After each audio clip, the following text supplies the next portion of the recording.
Na introdução, ele falou da importância de o juiz ser imparcial, isento, equilibrado. Recado direto ao Alexandre de Moraes, que é tudo nesse processo. Ele é vítima, ele é acusador, ele é investigador, ele é juiz, ele é tudo, né?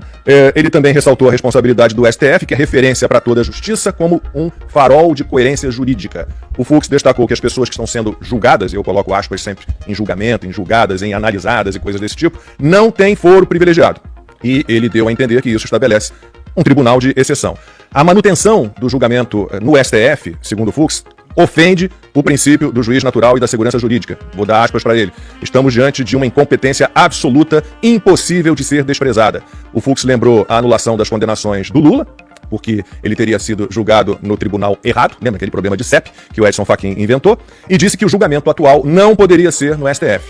E assim, ele concluiu a sua primeira preliminar, que, como afirmou, anula o processo por incompetência absoluta do STF para julgar os réus. Isso ficou muito claro. Em outra preliminar, a segunda, o Luiz Fux afirmou que o julgamento, sendo no STF, o que já demonstrou no início que não deveria ser, isso é errado, isso, né, indica uma nulidade de toda a ação, deveria ser no plenário, envolvendo os 11 ministros e não numa das turmas. E isso, ele afirmou, também torna nulas todas as ações do Supremo sobre a tal trama golpista. Sobre o direito à ampla defesa e ao contraditório, o Fux disse que houve uma disponibilização tardia de, como ele chamou, um tsunami de dados sem identificação suficiente e antecedência minimamente razoável para a prática de atos processuais. O Fux ressaltou que é direito do defensor dispor de tempo e dos meios necessários para a preparação da sua defesa, o que não aconteceu no julgamento atual. Ele citou as leis brasileiras e convenções internacionais que estabelecem essas garantias. O Fux acabou elogiando a denúncia apresentada com primor pelo Procurador-Geral da República, Paulo Gonet, mas está destruindo toda a construção dessa denúncia, que foi feita, claro, entre o Gonet e o Alexandre de Moraes. Ele comparou o Fux, o processo atual, que vai a toque de caixa, com o do Mensalão, do qual ele participou. E ele falou, foram 2 anos, no caso do Mensalão, para receber a denúncia. Foram 5 anos até a conclusão do julgamento. O Fux voltou a afirmar que foi impossível para as defesas terem acesso a todo o material que foi juntado ao processo. São 70 terabytes, o que, impresso, segundo o Fux, daria bilhões de páginas. Eu vi no chat da gente, enquanto acompanhava o depoimento, alguém falando, seriam necessários 30 anos para ler tudo isso, para passar os olhos por tudo isso. E ele reconheceu, né, que por tudo isso houve, sim, cerceamento à defesa. Ele citou, inclusive, um caso analisado pela Justiça Federal em 2021, em que o processo foi anulado porque a defesa provou que não teve tempo nem meios para analisar o excesso de material juntado, e eram 4 terabytes, 4 e não 70 terabytes, como no caso dessa ação. Então, a decisão dessa Justiça Federal, em primeira instância, da Justiça Federal, foi acatada na segunda instância e teve o apoio do Ministério Público Federal. O Fux lembrou que dados considerados irrelevantes pela acusação ou pelo juiz podem ter elementos cruciais para a defesa. Mais uma preliminar que determina, então, segundo o Fux, pelo cerceamento à defesa e a nulidade de todo o processo.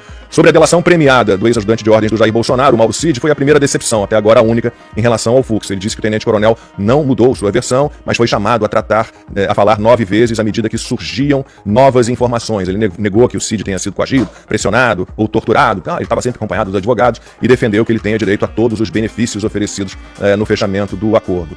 Apresentando a correta definição, e foi a parte final do voto dele antes da interrupção desse intervalo, apresentando a correta definição de organização criminosa, citando vários juristas brasileiros e estrangeiros, o Fux relatou que o acordo para realizar um delito que não venha a ser praticado não é punido, que o elemento subjetivo do crime de organização criminosa, estou lendo aqui o que disse literalmente o Fux, o elemento subjetivo do crime de organização criminosa consiste no dolo de se dedicar de modo estável e permanente à atividade criminosa mediante reiteração delitiva por tempo indeterminado.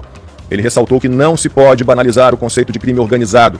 Sobre o agravante de ser uma organização criminosa armada, seria minimamente necessário comprovar o uso de arma de fogo em alguma ação da suposta organização. E pelo menos um dos integrantes tem de ser portador de uma arma que deve ser efetivamente utilizada.